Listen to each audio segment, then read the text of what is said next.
to this computer. Góðan og blessaðan daginn. Við gefur öllum góðan og blessaðan daginn. Heyrðu, lýðveldisdagurinn? Nei. Jú, nei, ekki lýðveldisdagurinn. Ég man ekki. Hvað kallinn? En hérna, verið velkomin. Og hérna, ég ætla ekki að segja neitt mikið.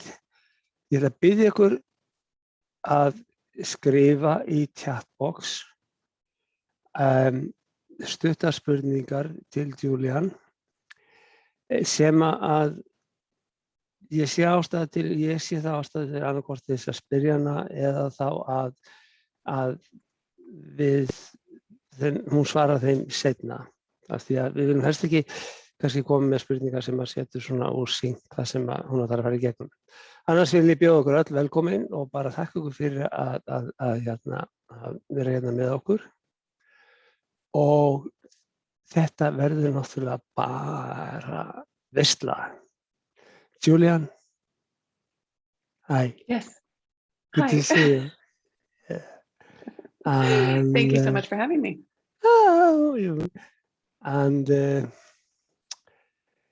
So would it be okay if we flew over like in 5 weeks, stayed with you for a week?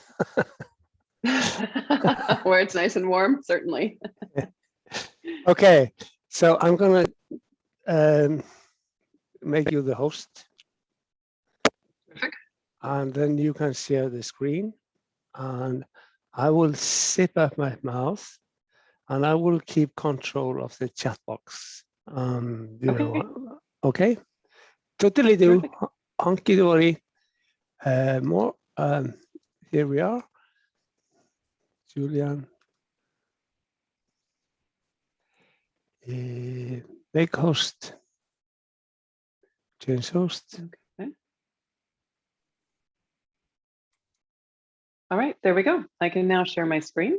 Yeah. So I will share my desktop and we'll just move over here and let's just go to full screen. Okay, terrific. So, hi everyone, happy December 1st. I think it's good evening, it's good morning here. But in the next hour, or a little bit more than an hour, we're gonna walk through the 3 images that you're looking at on the screen. So for the image on the left, I'm gonna speak kind of more generally about how I built the composite, maybe some sources of inspiration, some basic principles of design, and what techniques we can use to unify the individual elements in a composite in order to create a more believable image. And then for the center image and the image on the right, we're going to move to Photoshop where we'll actually walk through the creation of the images step by step. Now, we don't have a lot of time, so I'm going to get started. So this first image was a self-assignment, and the initial concept was based on a book that I had recently read called West with Giraffes. And I tend to read a lot. I find that I get more interesting ideas for images personally from reading than I do from watching a movie. And I think that's because the written word encourages us to use our imagination in order to visualize the characters and the locations that are in the story that we're reading about. And as I read, I always make notes of anything that will create like a strong visual in my mind. And I collect those notes either in a journal, so I'll either write them down if I'm reading a physical book, or if I'm reading an electronic book, it's really easy to highlight them, say in Kindle Notes, and then you can go up online and download all your notes. So I download them and of course, I put them in an InDesign document because that's just what I do since I work for Adobe. And I try to begin with a concept when I'm working on my composites. And not everyone does, that's fine. Some people just like to kind of be a little bit more spontaneous and bring files together and see what happens. But for me, a concept kind of serves as a map, right? So it gives me direction and it kind of leads me down a path. Now I can always change that direction or I can take a detour as the idea develops, but at least I find it gives me a starting place so that I'm not just sitting there staring at a blank page. So just like a movie has a set and a theater has a stage, I start by creating an environment in which to place my subjects. So part of the storyline in that book was that a pair of giraffes survives a hurricane while crossing the ocean. So I started by choosing the square format, and I just added some water in the foreground. And then I added some clouds just by adding a layer mask, right? So dragging and dropping into the same document, add a layer mask, and then use the gradient in order to slowly transition and fade the clouds out so we can see the ocean. With such a simple transition like this, I really didn't need to use anything like the select sky or sky replace feature in Photoshop. Now, I'll typically try to out several different options in order to create the environment. So whenever I'm out photographing, I'm always looking for clouds and other elements that I store in like a little compositing bank, right? So I'll import them into Lightroom Classic, and then anything like a cloud, I'll keyword it, and then I'll also just put it into a collection for future composites. So I have hundreds, actually I probably have thousands of clouds and of landscapes and of textures that I can quickly go to and look through in order to create a composite. Usually when I'm trying to blend clouds together, I can change the blend modes. Let me just, now in order to admit someone, because I'm host Einar, I might have to, can you still admit people? I don't know. Let me get out of here. All right, hold on. And then I can admit, and then I can go back in. Okay. All right. So this image actually ended up being my favorite. I just like the way the motion looks in the clouds.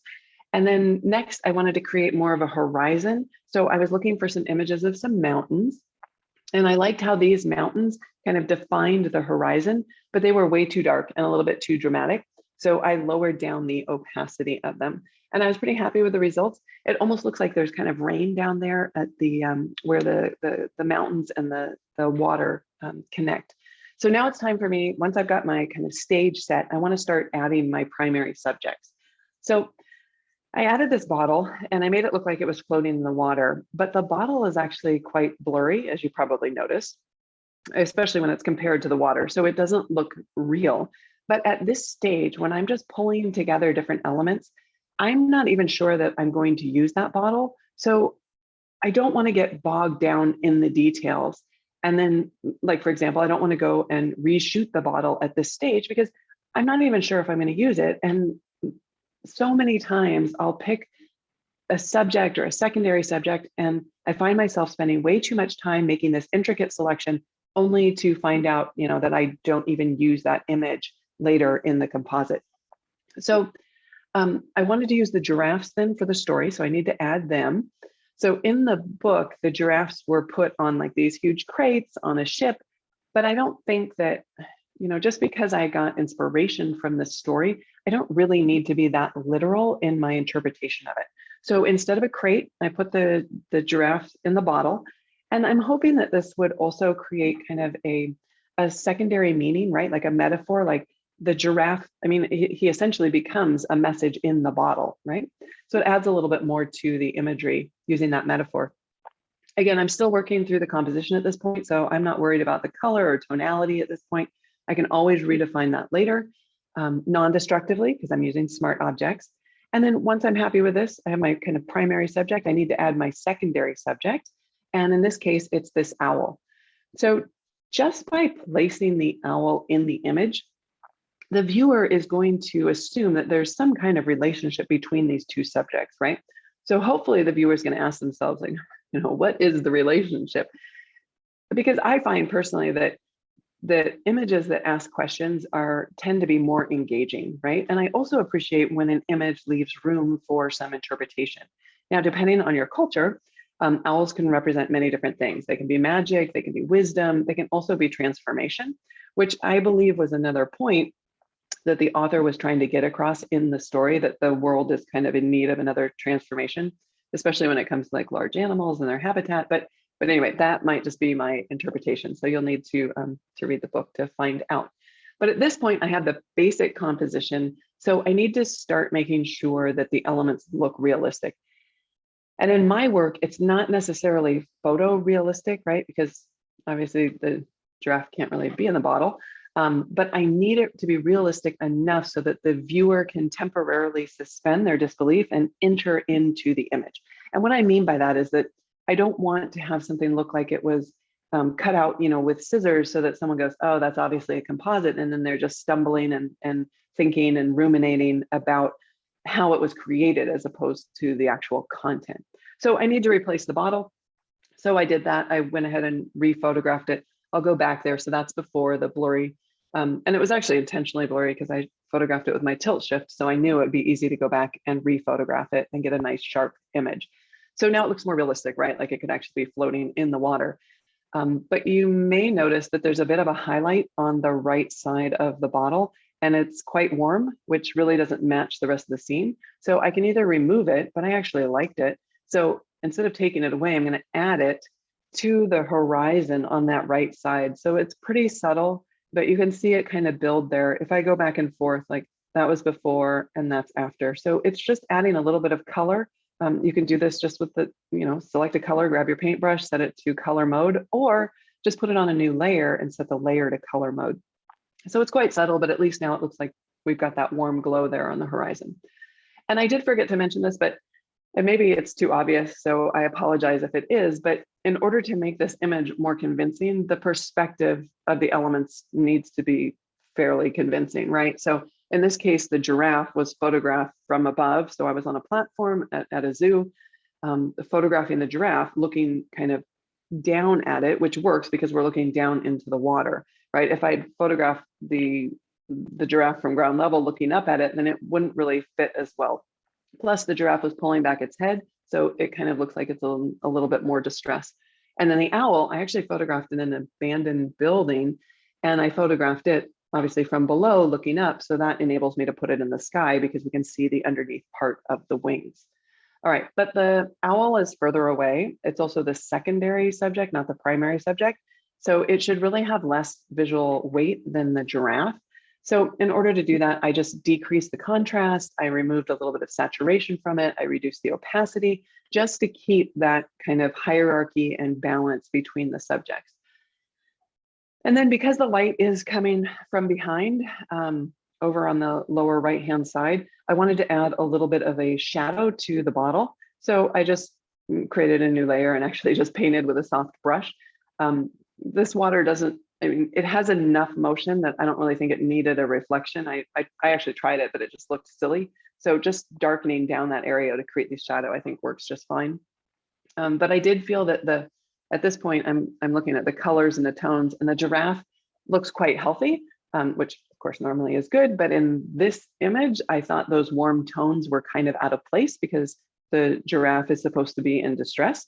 So I went ahead and I just desaturated it.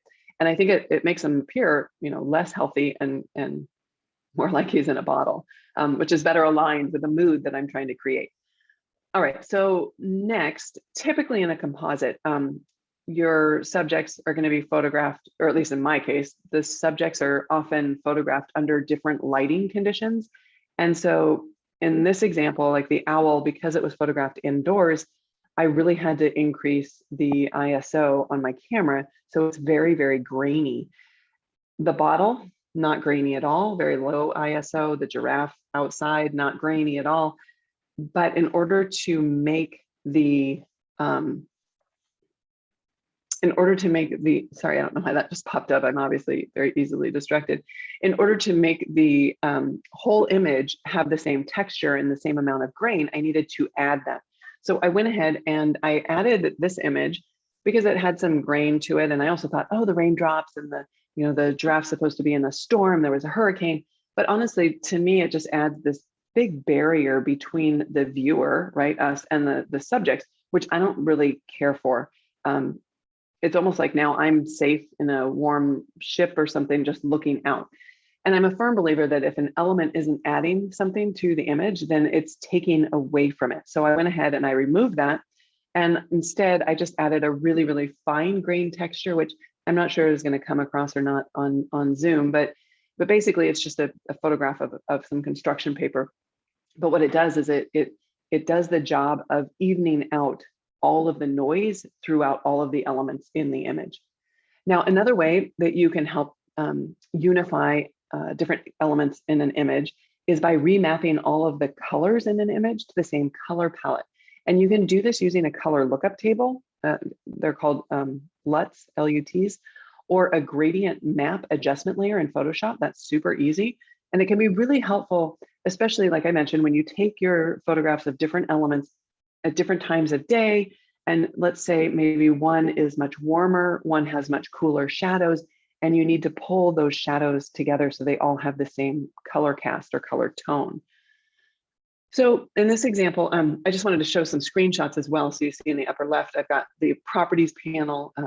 Well, you would start on the layers panel and add a simple gradient map, not a gradient fill layer, but a gradient map layer. By default, it'll take on the colors of your foreground and background color. In this case, what I did is I clicked in the gradient, and then I just edited the gradient using the gradient editor, and I added just a little bit of warmth there in the shadows.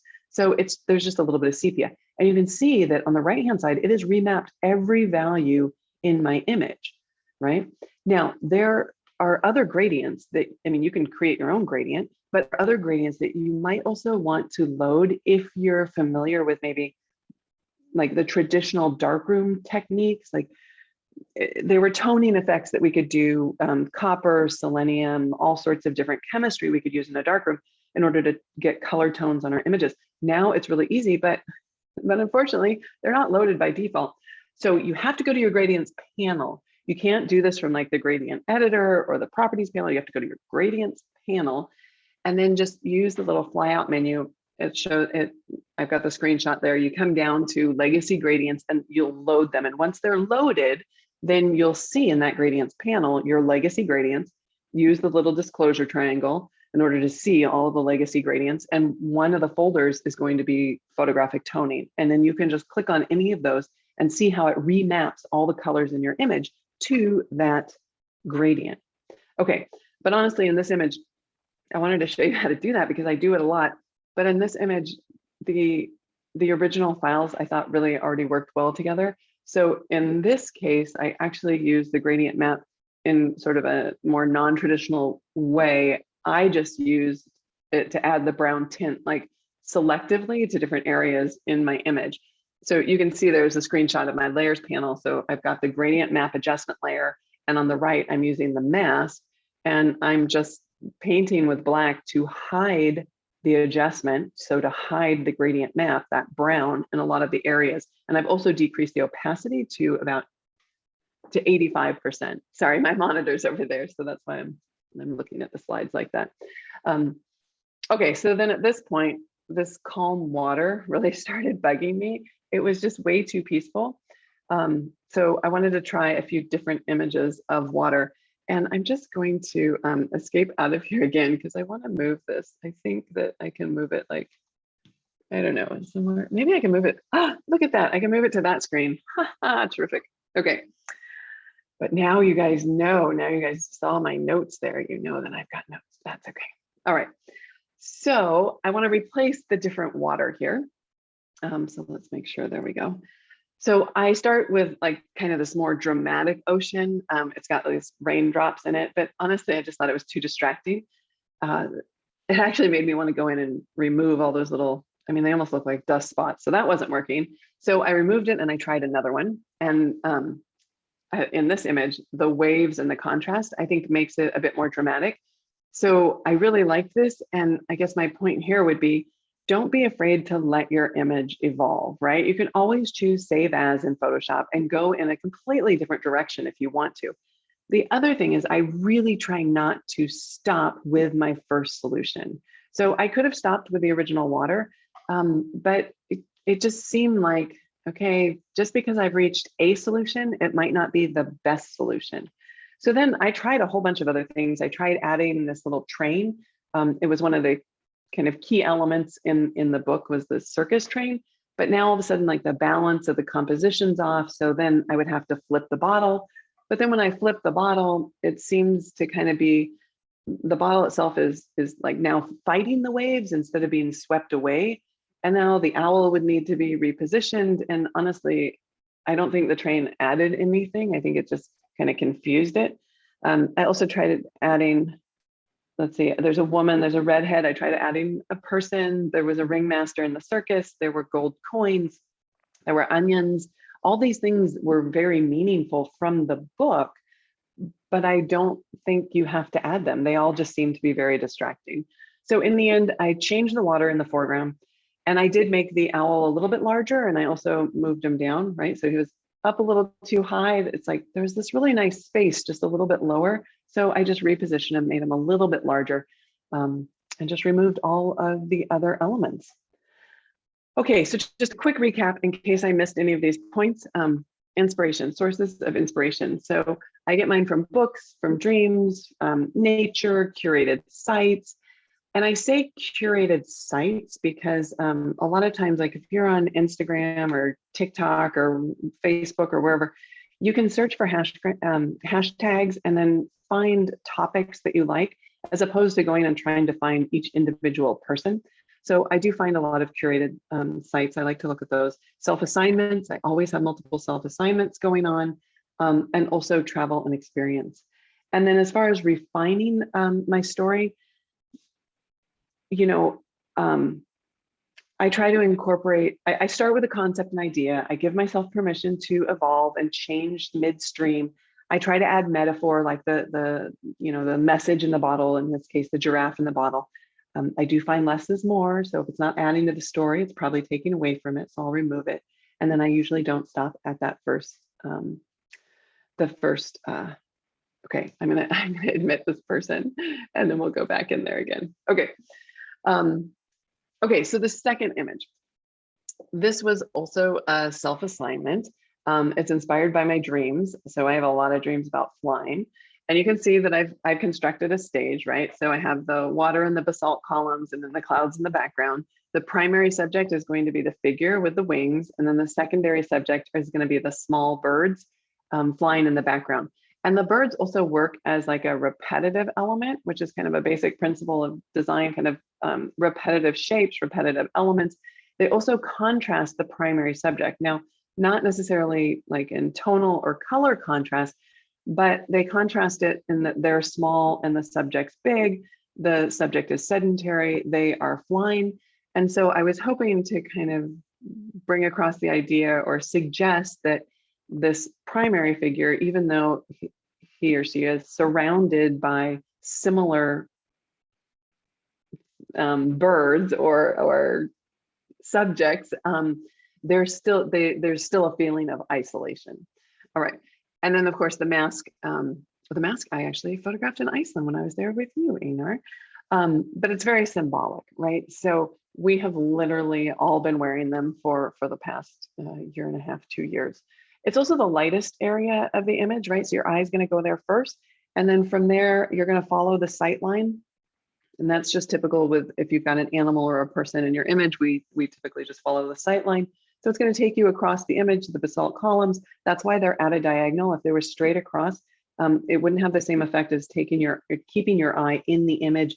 The columns probably take you down to the water. The strong horizon line down there takes you back over to the left. You see that dark stain that takes you back up to your primary subject. So you're kind of coming full circle in the image. So that's always something that you want to try. You don't really want to just, have something like a sight line that just takes your viewer right off the edge of the frame. Okay, so in this case, we're actually going to walk through this. So I'm going to, well, I can start in Lightroom just to show you what I would do. So I would have all of these images, and you can see these are all the images that are in the composite. I've got the clouds, the river, the basalt columns. I've got the figure. I've got the wings here, the mask, all of the puffin here, and then a texture. And then over here, just something to bring up. Like I had no idea what I was going to use this image for when I started it or when I photographed it, but I loved the fact that the rain was just dripping down on some of these columns. And so I used them to study what the water would look like, so that I could recreate that in my image. Okay, so let's go back to grid view. So what I've done just to save time is I've created a new document in Photoshop, and I have actually opened each one of these images as a smart object. Now, you can do that by right-clicking and saying edit in and opening as a smart object. But if you have a bunch of images, like all of these images, you can also, let's make sure that I'm not in screen mode. I just want to be in normal screen mode here for a minute, all right, so that I can reposition this.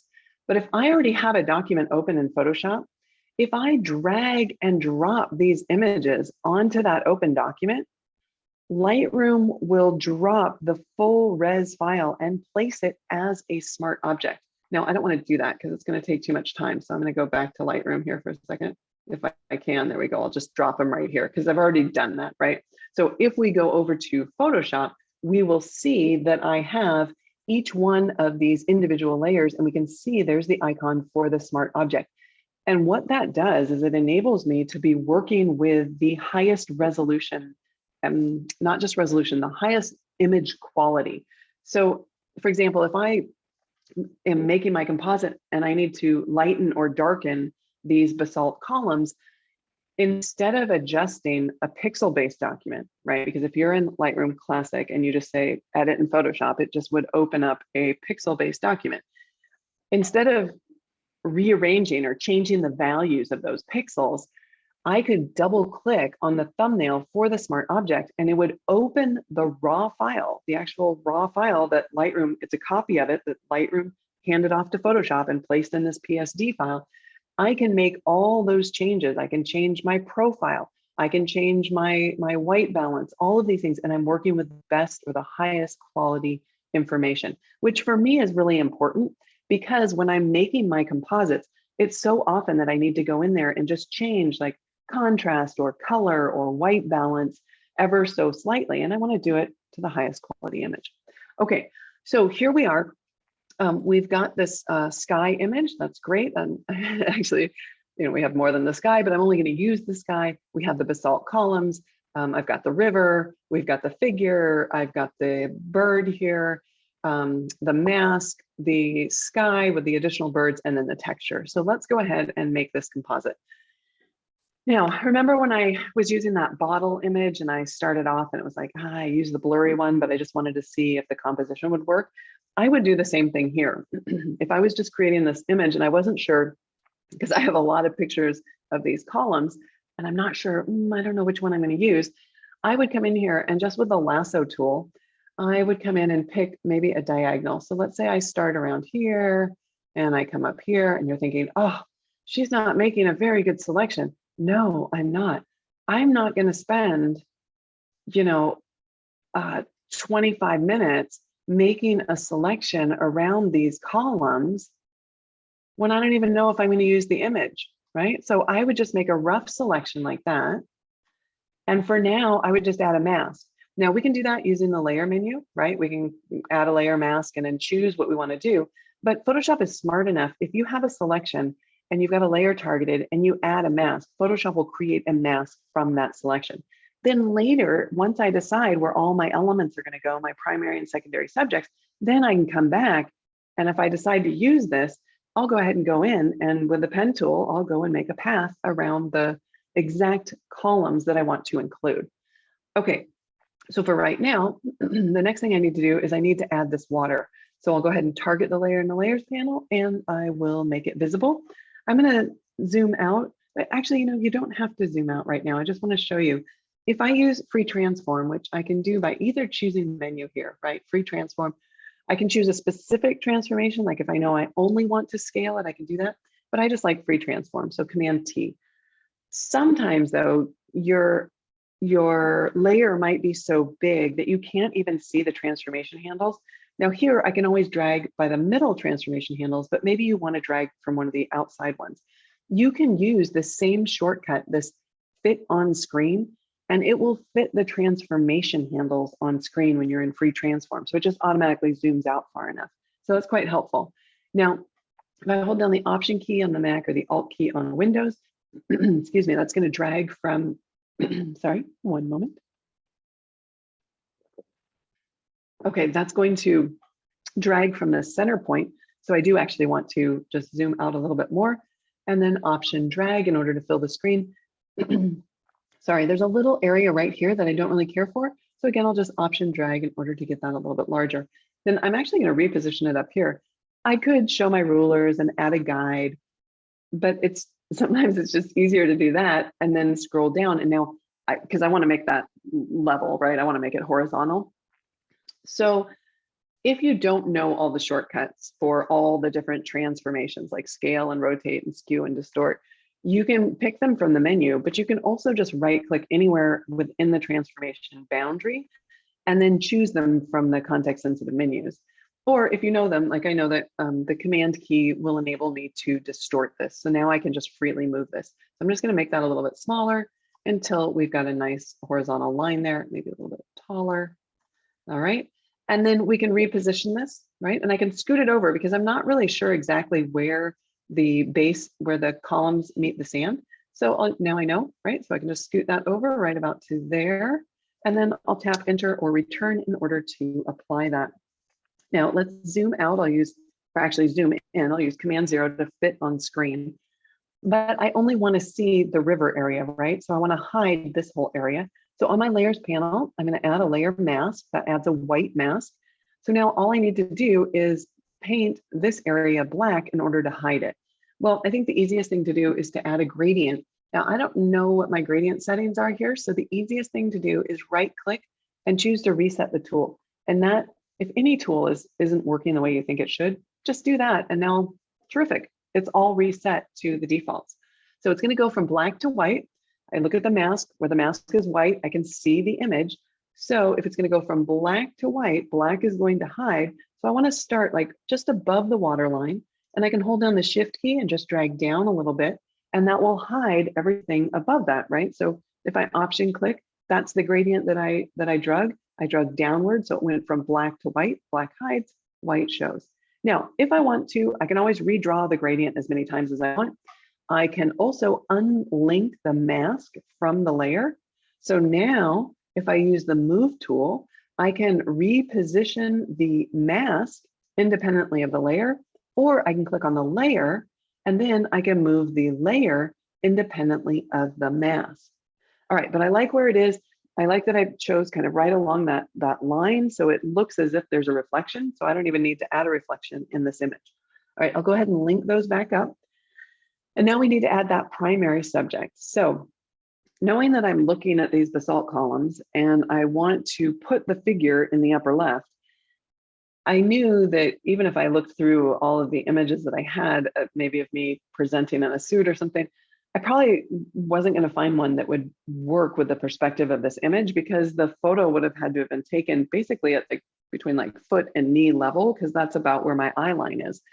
So I also knew that it had to have been taken on a low contrast day. So so there wasn't a lot of contrast here. It was an overcast day that I was photographing, and so all I had to do in California, I live in the Bay Area, so it gets foggy here all the time because the Bay Area fog.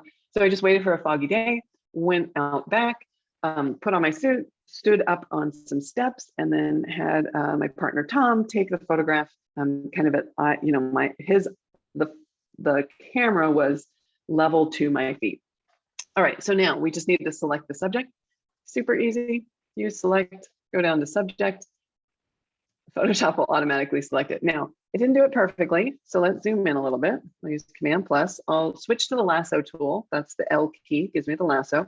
And I want to remove something, so I'm going to hold down the Option key on Mac or the Alt key on Windows. It's just selected a little bit too little there, and then I'll hold down the Shift key, because that's going to help me to add to the selection so that I get all my toes there. And then if we move up a little bit, I don't really need my head, so I can lop that off. So again, Option will subtract. So let's just get rid of that, like that. All right, so then on the layers panel, we will add our mask. But let's look at our mask. I'm going to zoom into 100%. We have a problem, and I thought, oh my gosh, there must be a bug or something. Look at that, it's really weird. No, it's not weird. If I turn off the mask, if I turn off the mask, holding down the Shift key, we can see that what Photoshop has done is it's kind of just selected a little bit of extra black from the shadow in this board on the house, right? So in order to get rid of that, I'm going to use Select and Mask. Now, because I have the lasso tool selected, I can choose Select and Mask here, but I can also if I had like the move tool selected, I wouldn't have that option. So you can always use the select menu and choose select and mask. All right. So I want to view this on layers, but for a moment, I'm going to switch to black and white just to show you what I'm doing. So the suit here has the same edge hardness all the way around it, right? Like there's no fur or anything. So I'm going to be using these global refinements down here. Now we can always smooth out the selection, and that's going to help to smooth the edge right there where it was kind of adding a little bit too much. So I would just back off on this until we don't really see that. All right, so maybe 22 pixels or so, okay. And then if I need to shift the edge, like if you ever get a halo around your selection, you can do that by moving the feather and the shift edge option. So feather, if we move this over to the right, we can see that instead of just black and white, right? This is the original selection. So I have black and white. There's not a lot of shades of gray. When you add your feather, now I have more shades of gray. If I have more shades of gray, that gives me the opportunity to use shift edge to choke or to move the mask in or out. So as I shift the edge in, the mask will move in. As I shift the edge out, it'll go ahead and expand it using those varying levels of gray.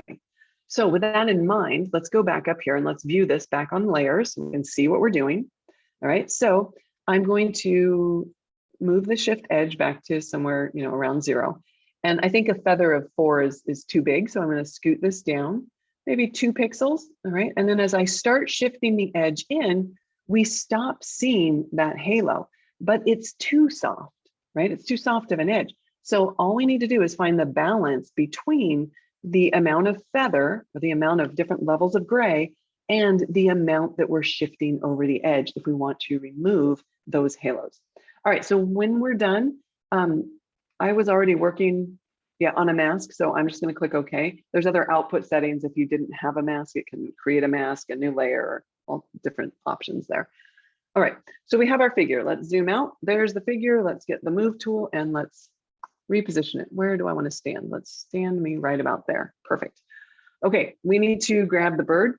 So we could definitely use the select menu again and select subject, but there's another new feature, and that is the object selection tool.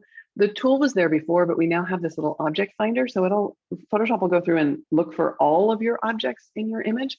And when you position your cursor over an object, it will highlight it in blue, and all you have to do is click in order to select it. So the bird is selected, but I need to adjust the selection a little bit. If we zoom in, and that's the thing.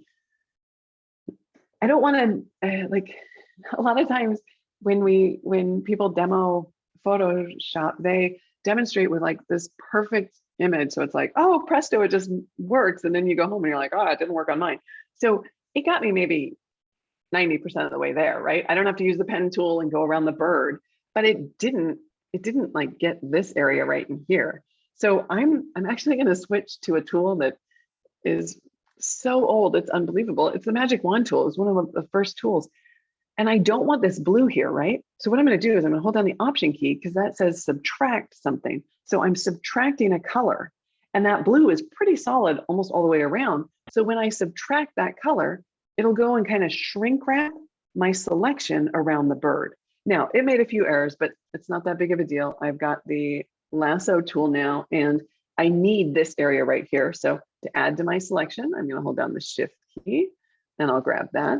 Then if I want to subtract from the selection, because I don't need this area, we can subtract that. I don't need that white area. Okay. And then I'm going to come over here and just subtract that area as well. And then I have a little bit of weirdness here. I think I might want to, I don't know, I might be picking up, I might be picking up too much of the wing there. I think I might be, but that's okay. I'll show you how to fix that if we need to later. So let's go ahead and add our mask. Yeah, see, I picked a little bit too much of the highlight there. Well, let's see how it looks when I composite it. So I'll use Command-0 to zoom out. Command-T, that goes to free transform, right? So we'll transform this. Oh, I missed a whole big thing right there too. Oh, brother. All right, so let's scoot that up, apply the transformation, but then I need to reposition the stacking order in the layers panel so that it's below the layer of the figure. So in that case, it'll be behind it. And I still see, let's turn off the figure for a minute. Let's just grab this with the lasso tool. And on my image with the wing now, I just need to fill that with, well, we need to fill it with black in order to hide it. And it doesn't look like that, but see if I option click, you can see it is actually white. So I need to fill it with black. Black's my foreground color. So I can just use option delete. Yeah, option delete or alt delete. I never know which one. I just try them both. And then we can deselect that. Okay, great. So we've got our wings. I don't really like the wing on the right-hand side. It looks like it's too big. It's because the perspective that I was photographing the bird. So let's transform that. But if I go to free transform right now and I try to hit warp, it's going to tell me it can't work because I have a smart object that's linked to a mask. But here's the way around that. All you need to do is escape out of that and then just convert your layer with the mask into another smart object. So you can do that using the layers menu, go to layer mask, smart objects, and then convert to smart object, or an easier way, just right click on the layers panel and then choose convert to smart object, right? So now it's almost like they've been merged. They haven't, because if I need to edit the mask or something, I can just double click on the thumbnail for the smart object and that will open it up in its own window. So now I could make changes to that, but I don't need to. So let's go ahead and close that. And now I can also go to free transform and look at the transformation. The bounding box is different. Now it's seeing that as if it's just the wings. And when I go into this mesh, now we can go ahead and, well, we can warp it. So I'm going to change the grid to a little bit larger, maybe 5, and we can zoom in here and just take a look at this. So I can just click anywhere and move this around. You can use Command Z to undo it. You can click on an actual point here, an anchor point, and move it around. You can click on any of the direction lines and move them. All right, but I'll go ahead and undo that and just kind of put that back there. You can also select more than one anchor point at one time. Just hold down the shift key and then you can just drag to select them. So now I can kind of move this whole area. Whoops, I had that one already selected, so it deselected it. But now I can move this, maybe make it a little smaller. If you put your cursor outside, see, Photoshop's made this rectangular kind of bounding box around all the selected anchor points.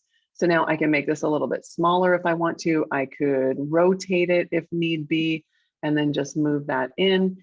And then, you know, I could go in and say, well, let's just grab these for now, and maybe we'll move that over.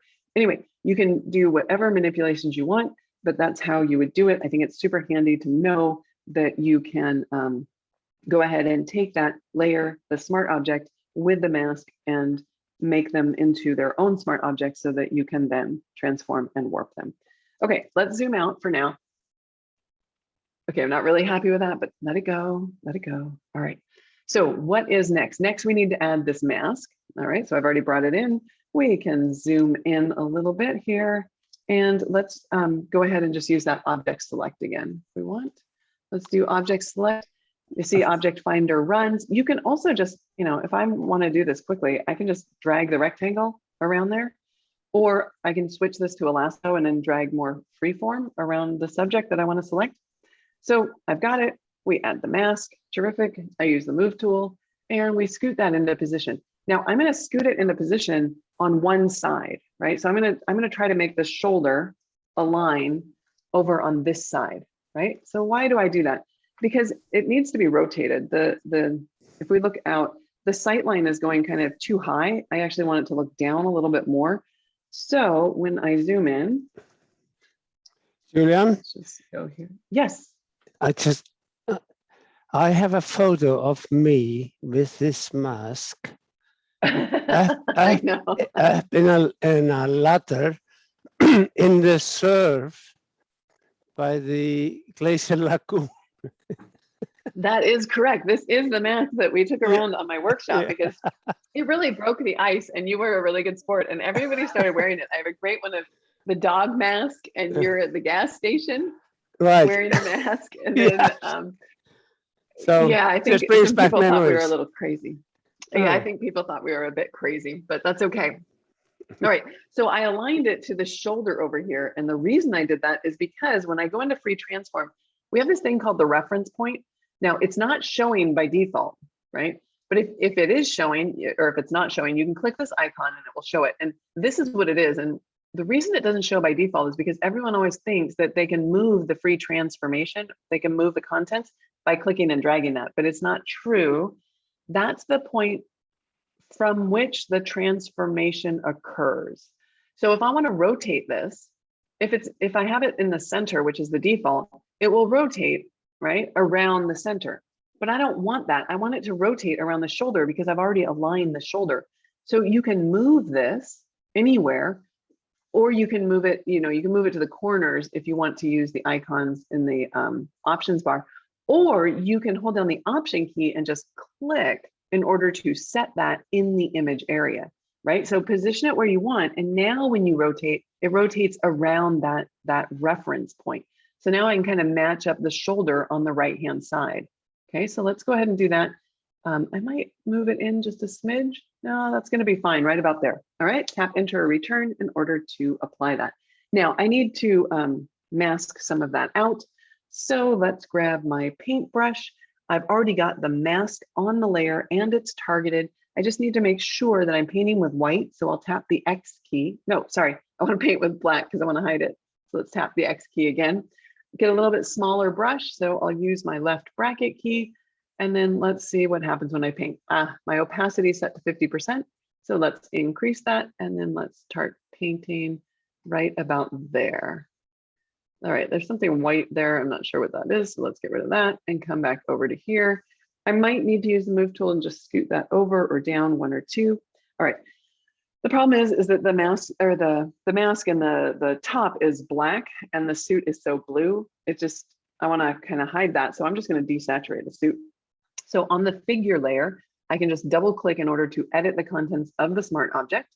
That will bring it up in Camera Raw. I can then desaturate this, which is going to be great because not only will it desaturate the suit, it's also going to desaturate the feet, which will look a little bit more interesting when I add that dark stain. So we'll click OK. Go ahead and apply that change. All right, now I probably should have used on the mask a little bit harder of an edge brush or a little bit of a smaller edge brush in order to just get a little bit more of a fine line there. But let's do this instead. Let's go ahead and add a drop shadow. So in order to add a layer below the currently selected layer, you can hold down the Command key on Mac, Control key on Windows, and that will add a layer. And we'll just call that shadow. I'll grab my brush tool, get a little bit bigger brush, and just kind of paint right there. Now you're thinking, oh my gosh, it's going beyond the person. It's way too dark. Yes, all of those things, not a problem. First of all, the opacity we can just lower. So that's not a big deal. We can always reposition the shadow. And in order for the shadow to only show up on the figure, all I need to do is create what's called a clipping mask. So I'll use the layer menu, choose create clipping mask. And now the contents of the shadow layer will only be displayed on the layer that it's clipped to. So it's only going to show up on that figure. Okay, we could adjust that, but for now, let's go ahead and zoom back out. So we still need to do quite a number of things, and I still need to do that last image. So let's go and add these birds. I'll use the move tool, reposition them in the image area, and also reposition them so that they're below those basalt columns in the layer stack. And then I'll go ahead and change the blend mode to multiply so that they get a lot darker. Okay, so I'm liking that. Then in order to unify all the different textures, because I know, for example, the river here was taken at a higher ISO, and so was the bird's wings, but the basalt column and the figure are low ISO, I'll just add this texture. So again, piece of paper. I just went to the art store and bought a bunch of paper and photographed it. You could scan it if you want to. The thing I noticed a lot of times when I was first starting is my textures were too big for the image. I just want a really fine texture. So I stand as far away as I can from the paper in order to get it full frame in the camera. And then we can just change the blend mode here of this to maybe something like overlay or soft light. So soft light I like, but it's not quite enough. So I might go to overlay and then just decrease the opacity, because both overlay and soft light are going to add contrast. they take the texture file and they make the darker areas in the image darker and the lighter areas of the image lighter. And that's how we get that texture. But now all of a sudden, I've got an issue on the wing that I could fix, but I'm more concerned with the mask here. It's just way too bright. So again, because I'm using smart objects, super easy to fix. I go into my mask layer, I double click on it, that edits it in Camera Raw. Here I go and I bring down my highlights there. I might even bring down my whites a little bit. I'm going to go in and selectively make a change using the new mask options. So I'll go into the brush and then I'm just going to paint here because I don't want that saturation in my ear or in my hair. So we'll just bring down that saturation. Again, I'm working with the raw information, so highest quality possible. It'll prepare that. Yeah, okay, so that looks a lot better to me. Okay, what else do we need to do? We need to fix these basalt columns, right? So at this point, I would go in, I'd grab the pen tool, and I'd probably take off the mask that's already on the columns, right? So we can right click and just say, let's delete that layer mask. And then I would go in and I would just go zip, zip, zip, and come across here. And I really don't think there's anything more boring than watching someone draw a path. So I'll tap delete once, delete twice, and I've saved the path already. So it's already in my paths panel. So I can just click on that path. Once you're done drawing the path with the pen tool, if you want to use it as a mask, you don't have to convert it into pixels first. You can use it as a vector mask, which is great because it's infinitely scalable if you resize the layer. So I'll just go layer, vector mask, and then use the current path, and it applies it to that layer. Now, if we zoom in, Command 1, and I hide that path, I'm going to hide extras here, we can see that it looks a little cookie cutter-ish, right? So that's a problem. So I need to go to my properties panel, and if I have the mask targeted, I can change the feather amount on the mask, right? So if I change it a lot, then we're going to get too much of a feather, a soft edge there. So I just want to back that up a little bit. But what's nice is that because it's vector, I can rescale it, and I can also change the feather whenever I want to. I'm also noticing there's quite a bit of kind of green magenta here because of the higher ISO. So if I wanted to, again, I can double click in order to edit the contents of the smart object. I could come here to detail, and under detail, right here where it says noise reduction, I'll use the disclosure triangle right here. Oh, actually under color noise reduction, I'm going to increase the color noise reduction and also increase the smoothness. And that tends to get rid of any of that kind of Christmas tree artifacting or the green to magenta artifacting in the image. And I click OK, we will re-render that. And we should see, yeah, a lot of that went away. Let me just do an undo. So see all those little patches. Well, it might not show up over Zoom, but there's like all these little patches of green and magenta. And then when I redo it, oh, sorry, undo, undoes. Yeah, there we go. When I redo it, they go away. Okay, Command 0. What next? So next, I would say are those, remember how I said in Lightroom, I studied this image right here because I wanted to see how water would drip down some of those basalt columns. So if I go back to Photoshop, I would go in and I would add a curves adjustment layer and darken down those areas. So let's go ahead and just select another layer. So I'm higher in the layer stack, use the lasso tool. I can use the lasso tool or I can use the paint tool. And I would come down here and I would just imagine that I know how that water would come down here, right? So I would just go ahead and make this selection. Now, that's a terrible selection. I'm embarrassed by that, so I'm going to deselect it. I knew it would take me more than 30 seconds. So you guys know that if you go and you make like a really complex selection, you can go to the select menu and you can save that selection. So if you've spent a lot of time on a selection and you think you might want to use it later, save that selection. And what it does is it saves it as a channel to the channels panel. So here is the channel or the selection that I saved of the wet rocks. And we can load that channel back to being a selection. So we can get marching ants out of this by just holding down the Command key on Mac or the Control key on Windows, or with it targeted. I think this is the icon right here. Yeah, now we have our marching ants. Now, you can see that we've got this red highlight saying like, hey, hey, hey, what are you doing? That's because I no longer have the composite RGB targeted. I have the mask targeted. So when you're working with your channels panel, you have to pay attention to what is selected versus visible. If I select RGB, great. Now I have that selection. I can do whatever I want. If I wanted to see my saved selection, I could toggle the visibility. And what you basically see is quick mask.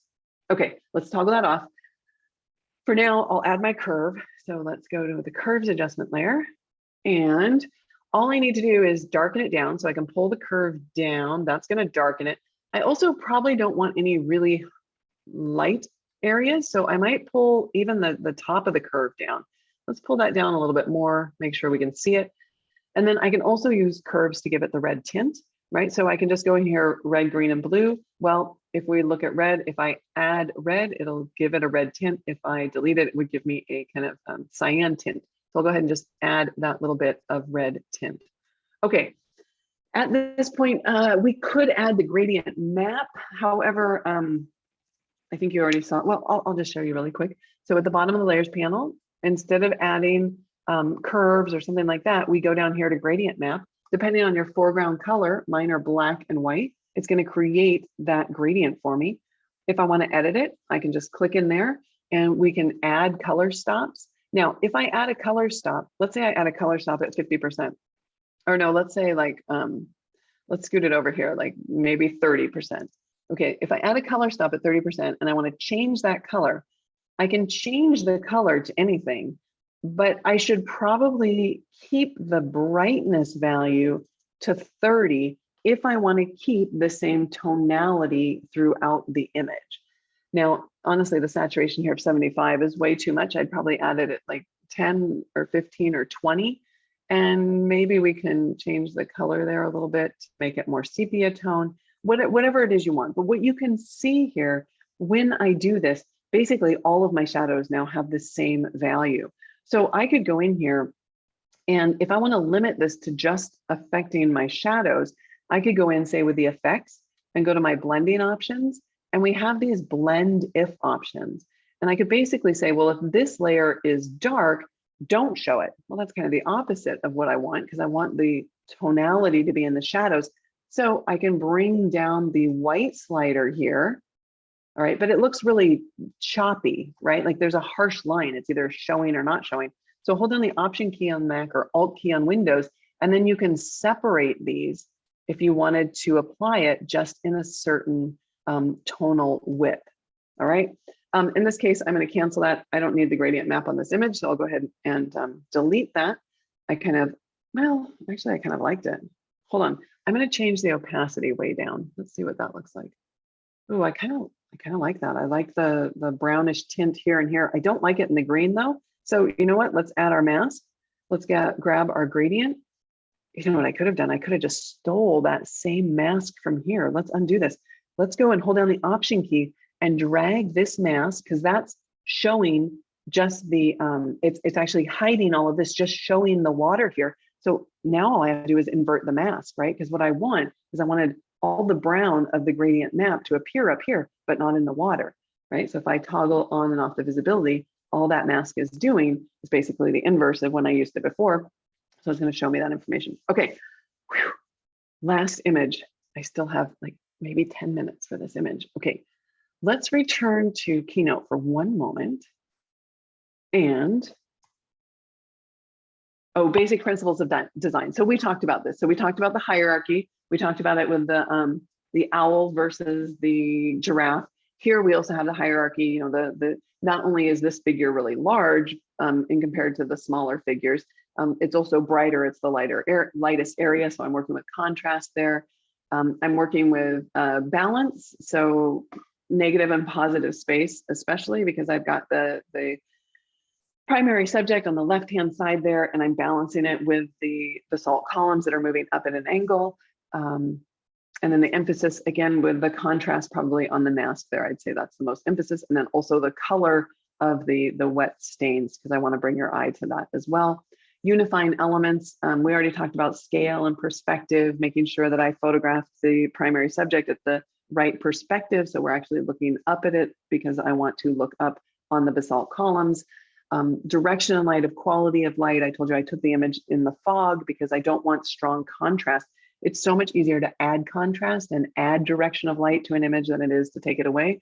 I would always prefer, almost always, I guess you never say always, but I would almost always prefer to photograph in low contrast and then add contrast later. Focus and depth of field, these all worked, but like with the bottle, I had to re-photograph it to make sure that it was in focus if I was going to put it in an area that was in focus, like the water. Color and tone, we talked about that, contrast and density, structure, texture, and resolution, right? So structure and texture, that's why I'm adding those texture overlays to match all the noise. Also, resolution, you know, it's really hard if you've got a file that's really small and you have to sample it up. The noise is going to be much larger, so that's kind of a dead giveaway. Also, if you have some images where, say, the blacks are really dark in your shadow, maybe with no detail, and then in other areas you've got shadows with detail, it can look a little weird. And then reflections and shadows. I could have added a reflection of the primary figure, but the thing is, no one really knows how far back the basalt columns go. So if the sun is coming from the upper right and shining down, you actually probably wouldn't, you might not see a reflection. You might not. You could add it in a case like this. Okay, the last image, I didn't see it coming. Sorry, all of these seem a little bit dark today, but maybe it's just the state that we're in right now. Plus I had a little medical issue that I didn't see coming. So this is, I love using my composites as a way to kind of work out things. It doesn't seem like I always start with that idea in my head, but it always seems like when I'm done and I look at the image, I'm like, oh yeah, that totally is reflecting where I am in my life. So this image, it actually sprung from a project I did called Springboard, where I chose 50 inspirational images images that I found to be inspirational from published photographers that I thought would be fun and challenging to recreate. And then I thought I would actually learn a new technique from, right? So I didn't want to just copy for copy's sake. I wanted to learn something. So after I learned the new technique, the whole reason I called it Springboard was that I then wanted to use that technique to springboard and create a different image. It was a great assignment to do 50 of these because it gave me permission to use new things like shapes. I hardly ever use shapes in Photoshop, but this was a perfect example of when I would use them. So anyway, back to this image. The inspiration was a song. Actually, I was out walking and I heard the song. The words are, I won't sing it for you because that would be horrible. It's my, I'm on the edge again. I didn't see it coming. So that's where it sprung from. And it's a very different style for me, but it's so easy to do technically. And that's what I love, is that there is nothing I've done today that you guys can't do. Like it's the concept is far more difficult than actually the technical stuff in Photoshop. So, composites don't have to be complicated. Here I have 2 photos in this composite and then 2 shapes that I drew. The broken earth in this is actually, I've been polishing some rocks, and we bought a rock polisher, and it has the sludge or the dried, this is the dried grit from the rock polisher, and it was drying in this container. And so I just dropped it, and then we tried to photograph it as all broke apart, but it didn't really work. But that's how it settled down. So I love that, just noticing things around you can help you build this library that you can then use for your composites. Oh, so we did a portrait. I just wanted to show you because I don't have a studio. This is just in my living room. So I had to do a drawing because it looks, you don't need to see like the sofas and everything that are all askew. But basically it's just the backdrop. It's tons of light because I wasn't feeling really great and I didn't want a bunch of wrinkles. I just wanted light going everywhere so that it was very diffused. So I took the portrait into Photoshop, ran the neural filter. There's a skin smoothing neural filter. It's lovely. Used the pen tool to draw a shape, filled it with a gradient, drew another shape, then filled it with black to kind of fill in that missing area. Used layer effects in order to add inner shadows. And I added one and then I added a second one. And then you can change the direction of the second one by just unchecking the use global light. I added a curves adjustment layer just to darken down the gradient. I could have just gone back in and re-edited the gradient, but this was kind of easier.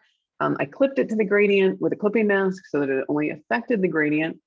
And then I added the texture and I set the blend mode to screen at like 80%. I masked some of the texture from the face.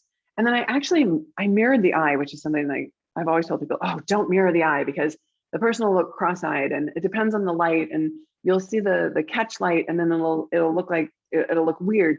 But I like that it looked a little weird. It looks a little unsettling because nobody's eyes, I mean, it kind of took a little bit of the life out of the eyes. So maybe not something you want to do for your portrait clients, but for me, for this, I thought it was lovely. All right, so let me escape out of there. Say, look, I mirrored the eye, gave it symmetry and made it look unsettling. Okay, do we have time? If you guys will, yeah, because I have 5 more minutes before we take questions. All right, so we can walk right through this. So easy. Start with the portrait, right? So I brought it in. Actually, I started by building just a canvas, right? A new document at the size that I wanted it. And then I brought this in as a smart object, just like we did in the last image. So it's a smart object. So that means I can add it means I can add a filter. And when I add a filter, it's automatically going to add it as a smart filter.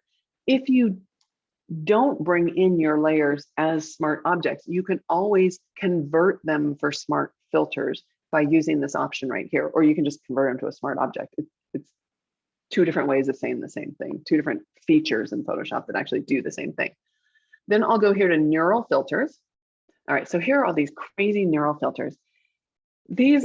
You can get some great creative effects, but there's also some super useful effects, like the skin smoothing is what I'm going to use. There's also a colorize, that's great. So you'll notice a lot of them have this cloud icon. So neural filters are based on artificial intelligence and machine learning. And so a lot of them are either done in the cloud, so you need internet connectivity, or they need to download the learning model, which is basically the brains to calculate the information. Because a lot of this stuff, like Smart Portrait, we're not using other people's images. Like, we're not using real eyes or real teeth. We're making, I say we, the neural filter is making up information. So we'll just use skin smoothing now. I'll toggle it on. I've already downloaded the machine learning model. But the great thing about having to download it, you might think, oh, why isn't it just installed? When you download it, like Adobe is constantly improving the machine learning models. And so they're going to get better and better over time. So that's why you need to download them. Okay, so skin smoothing. It automatically detected the face. It adds a blur. In this case, I might not want so much of a blur, but I mean, it's keeping all of the tones, the texture in my image. So all the pores, so I don't look like I'm like made of plastic, which is fine at my age. I shouldn't be made of plastic. Although I might smooth it out just a little bit more. That has more to do with the tonality. And you may say like, oh, I still see wrinkles and stuff. That's fine. You know, I'm over 50. I have wrinkles. But if we do before and after, what it's done is it's kind of gotten rid of maybe it's given me a little better night's sleep. Maybe it is just kind of giving me a little bit more diffuse light and getting rid of some of the little spots on my face that I get, my age spots. So because it's already a smart filter or a smart object, it's going to output it to a smart filter, but you do have additional options there. All right, so I'll click OK. Oh my gosh, now I only have 2 minutes left. We need to draw our shapes. I select the pen tool. I'm just going to draw a path. You can draw a shape, but I'm just going to start with a path. I'm going to start somewhere up here. I'm going to have it come down here, right about to there. And then we're going to go up on the other side. I can make it bent there. Oh, that's a little bit. Let's undo that and bring it straight up here, up, over, and down. Now, I can always change this. I can reposition it. I can go here and I can select either my path selection or my direct selection tool. So I can move either all of the path at one time, or I can click on a specific anchor point, change the position of that, also change the curve or the direction lines, or I can click on the curve itself. All right, so all of that, great ways to change the path that I initially drew, but now I want to actually convert it to a shape. So going back to the pen tool, I can tell it to make a selection, a mask, or a shape. I'm going to choose a shape. So now I have a shape layer. All right, but here's the thing. You might double click on the shape layer in order to change the color of the shape layer and then be surprised and be like, what's going on? What Photoshop is changing is dependent upon what you have as your options for your shapes. So if you select your shape tool, you will see the default options here for your fill and your stroke. well, my default options here, fill set to none, and my stroke is set to red. Well, I don't want a stroke, so I'm going to take that off. And for the fill, instead of doing a solid color, I'm going to switch this to a gradient. And I've already got a gradient saved just so we didn't have to spend time making the gradient. But this gradient goes from red to yellow. I want the opposite. So there's a little icon right here, and I can just flip that. So now I have my gradient. Terrific. All right.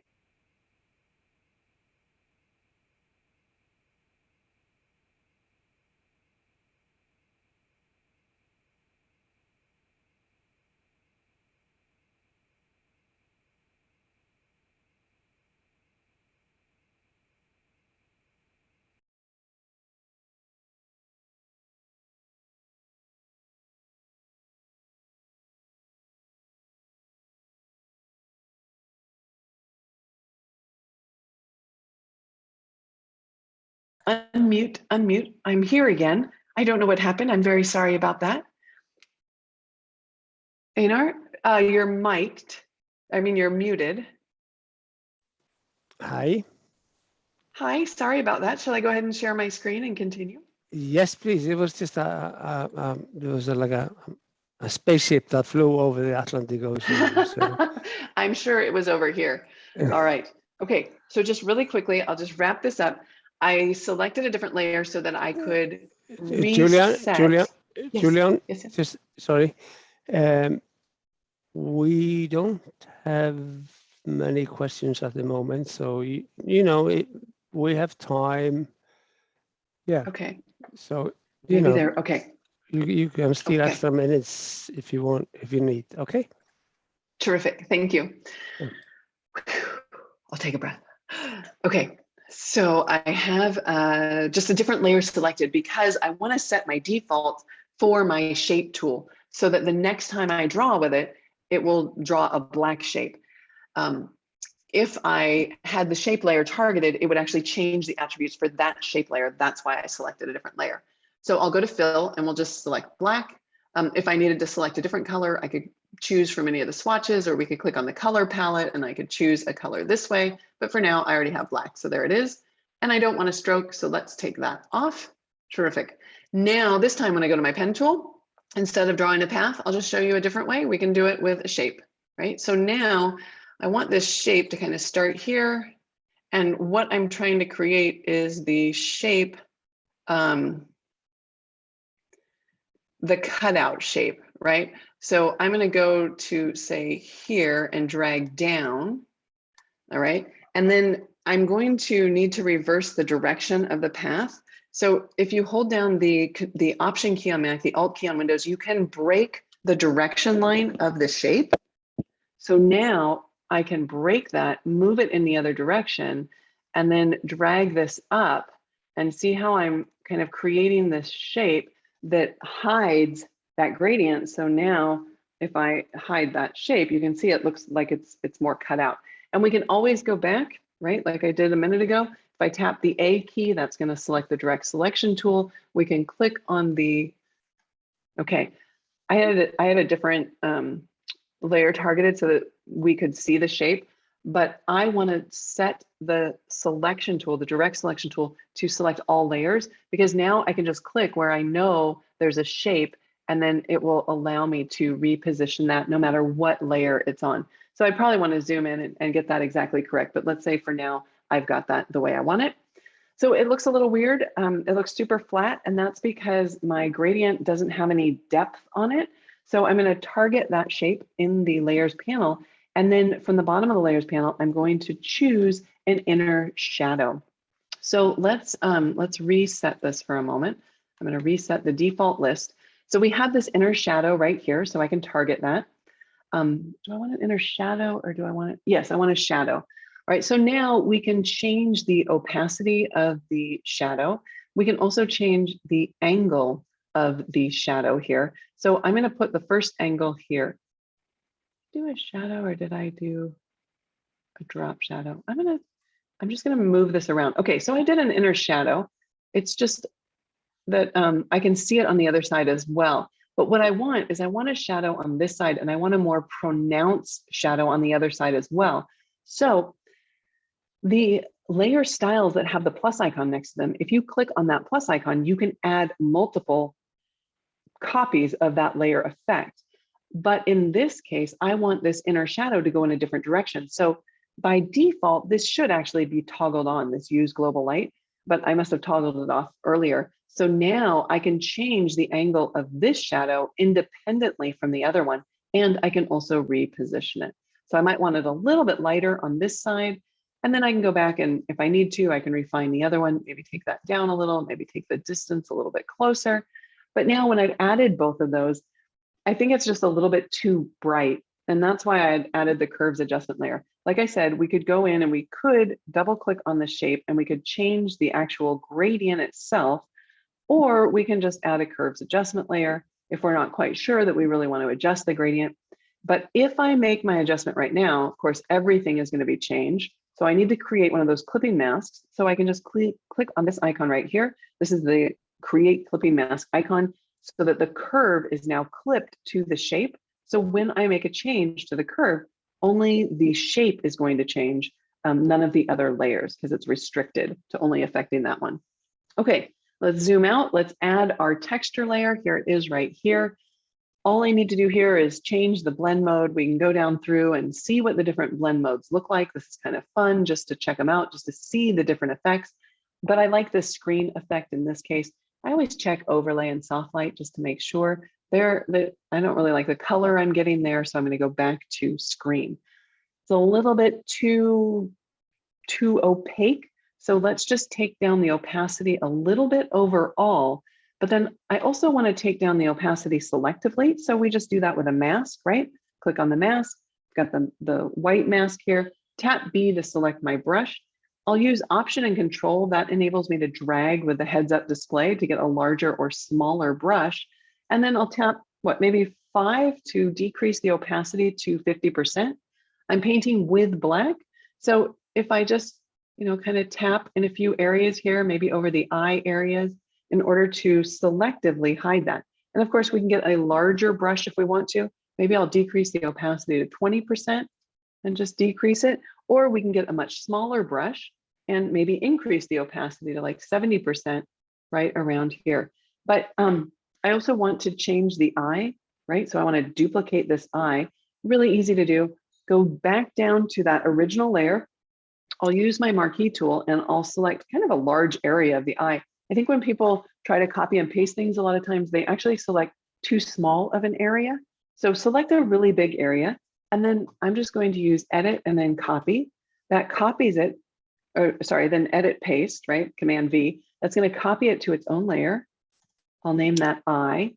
And then we just need to transform it and flip it, right? So I'm going to flip that horizontally and then just scoot that over into place. All right.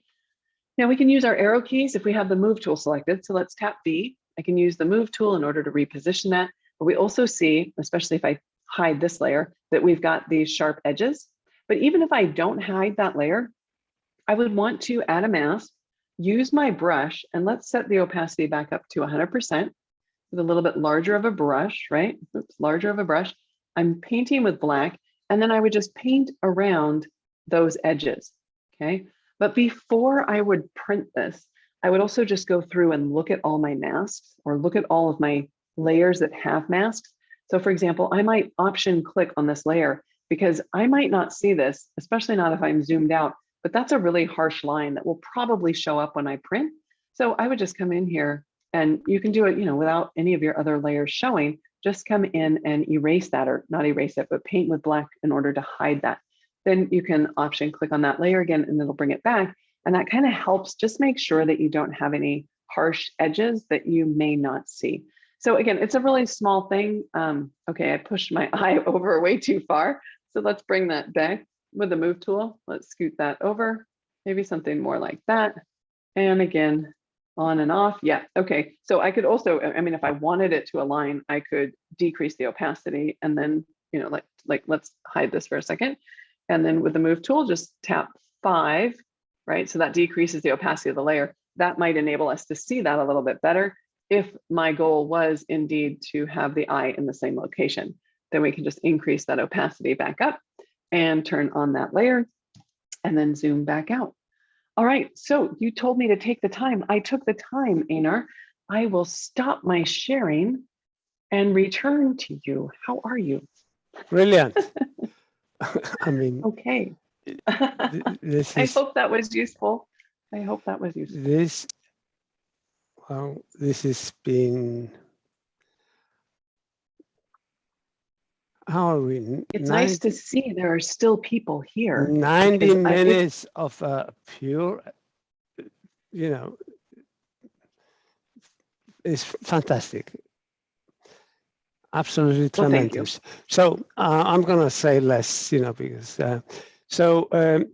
we have a question from Florence. Just one, not about the slideshow, but do you know when Lightroom will be able to read Sony A7 RAW files, the new camera files? I don't have them all memorized. However, I can do something really quickly because I know that if I go to a browser and I do a search on help X camera raw support. Yeah. Yeah, and then it lists out all the cameras that are supported. So that would at least, like, sometimes people ask me about cameras and it's like, oh, that's already supported.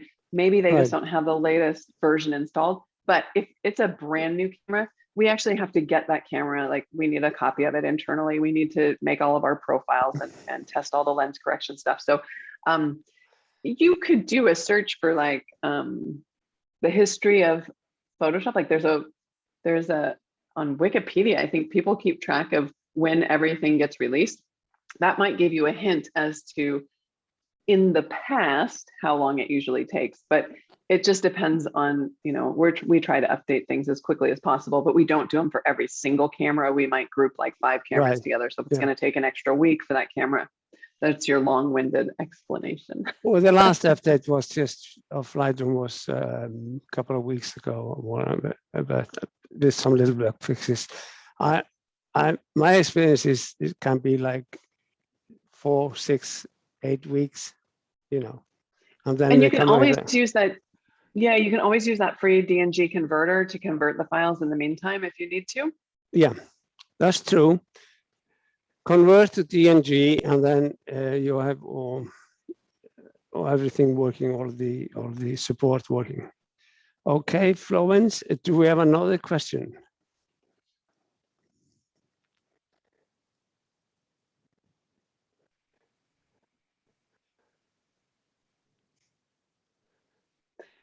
Sure. So I can see the chat, Einar. So that'll take a little bit more of the backstory for my portrait image.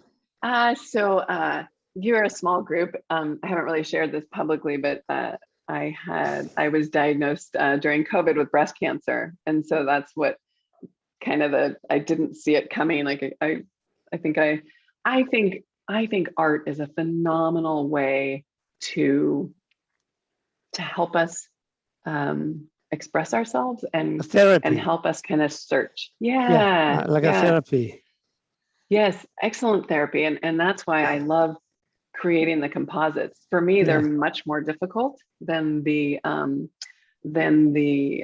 straight photography I do. Like the straight photography I do is more of it's a experiment or an exercise in looking and seeing things that aren't there. You know what though, kind of think of it, composites are an exercise of looking and seeing things that aren't there, but they're more internal than external for me. You're hit with those questions that, or you certain reality that every second, every minute it's in the background, there's something, and to be able to bring that into something, to create something from it instead of carry it in with you, spinning wheel.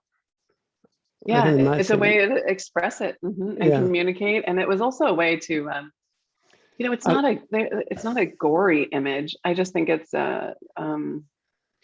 I think we all feel like that sometimes. I mean, we all feel bad sometimes. It's hard to, with social media, I think that's one of the problems, is that everyone is thinking they should feel good all the time. And that's just not, that's not human nature. I appreciate everyone here who Julieanne told this, you know, she told this to us. So we keep it to ourselves. Okay. Yeah, I haven't really told anybody really outside. So, but I think it is important, and at some point I will. And thank you for your wish for a speedy recovery. Everything's going to be absolutely fine. Everything is great. That was just a little rough patch that I went through, but moving forward, everything is great. Prognosis is terrific. So, great. More questions, folks? Come on. We have a few minutes. More questions. I think that getting pressure from Einar if you have a question. I think they're just so overwhelmed by everything they've experienced and seen during your fabulous presentation. And this is all recorded, so they know that they will be able to review it and review it and review it and review it, and they can keep the recording and stop when they're working, and you know, to have it as a go back to it. I like everyone, you know, can you give me, I told you there's a reaction button at the bottom. If you click the reaction button, you can select a sign, emoji for Julieanne. So yeah, we have heart with thumbs. Yeah, let me see the party one. The party one. Come on, bring the party one up, guys. Party. Yeah, and heart. Come on. You're so lovely. You can see that Iceland plays it's very near and dear to my heart. I can't wait to visit again. It's such a wonderful country, and I love using the images. I love remembering my trip there. Absolutely splendid time. So thank you for sharing your country with me. I hope that I shared something today that will inspire you to create something. We've had some great time, you know, and I had moments, you know. I remember in the van when I thought the roof was gonna just rip off with laughter and fun, you know, and this, you know, yeah. So. Oh, I see one last question, Einar, about do I use Lightroom or Photoshop equally? I use Lightroom to bring all of my images to try to get the best out of each individual image, right? So to try to dodge and burn and color correct and reduce noise and do all of those things, creative color correction, color toning. So for each individual image, but as soon as I need to do heavy retouching, so anything that uses like the healing brush, the clone stamp tool, any time that I need to copy and paste one area to hide another area, anytime I'm doing layers and masking and compositing, then can you share your Photoshop on the screen now? Can you put up? Could I? Because sure. There are both, you know, if you could show them how you organize your presets and how you organize your collections. Sure. Can you do that? So let me just share my desktop right here. So in Photoshop, well, let's see, let's start in Lightroom, right? So in Lightroom, I have all my folders of images. Yeah. Okay. Right. So I have, like, let's say from 2019, I have all the different places that I went to. So here's all of, you know, my images from Sedona, or here's the images from Joshua Tree. Right. So I keep them all in there, but they're not all great images. So if I decide, like, let's say I think, oh, this is a really good cloud image, I might create a collection here that just is of clouds, and I put all my cloud images in it. And then I might have another collection of just textures, and then another collection of just maybe primary subjects, so that it's really easy for me to find them. So I don't have to go back through, you know, hundreds of thousands of images, because this is just my demo catalog. It doesn't have a lot of images in it. No. But then I'll create a collection for each composite. because a collection is just virtual, right? The folder, my images are still in that folder on the hard drive, but in my collection, I have multiple representations of that image in multiple collections. So here, you know, I have clouds, but if I right click and say, go to folder, the folder, oh, well, the folder is actually in that source. So that wasn't a good example, but you can see I have tons of folders, but I also have a lot of collections. So right. Yeah, Does that help? Yeah, fabulous. And you know that you can show them in collections, you can move images around, which you cannot do, you know, you can organize them in a collection. Right, so I can reposition these. Reposition them so you can organize them together so that, you know, you have them, maybe you end up with a top line of those that, you know, you're going to work with. In developing, in the develop module, I do know that you have quite organized presets. I do. Yeah, you do. because, I mean, because I hate looking for things, so I try to be as organized as possible. Yeah, and you know this thing that you know that you have maybe sharpness or whatever, but in underneath the sharpness presets, you have also a preset which says non-sharpening. So you have also a preset where you can take all. Am I right? You can have the effect. Yes. So every time, like here, I have like split toning, right? So I can look at all these different split tone options, but I also have one that says reset split toning. I mean, it's a reset preset. This tells you how brilliantly organized, you know, and this actually, if you consider this as well as with the collections, it makes your it's just revolution how you can sort of pile up and make a organized workflow for you to, you know, and like do you have a sharpen there in a sharpen I don't, but I will show one other thing, because I'm going to add to your two things. Keywords. I know they're a pain. I know they're a hassle, but just for me personally, like if I just come here and go to text, right? And I type in, so I'm on all photos and I type in cloud, you can see that I get all these cloud images. Right. Or if I type in texture, I get all of these images that I think I could use as a texture in my images. Yeah. So, I mean, some of them are a little weird because this is, but anyway, it doesn't matter. You get the idea of, yeah. You can also select, you know, if you have like select cloud images from your shoot, and you can go to the keyword list, right? And you can you put in cloud, and you know, and then if you have selected images, you know, they will. If you let's say 3 or 4 images, you could hit the button here in front of, and you will add clouds as a keyword to those selected images. Yes, sorry, I thought you were going to search by cloud. Okay, no, so you know the other way around. Well. Yeah, do the opposite as well. And yeah. Last chance, folks, for a question. Can I see your response to the whole, in short sentence, to the whole presentation? Can you write down in short presentation? I think they're waiting for a recording.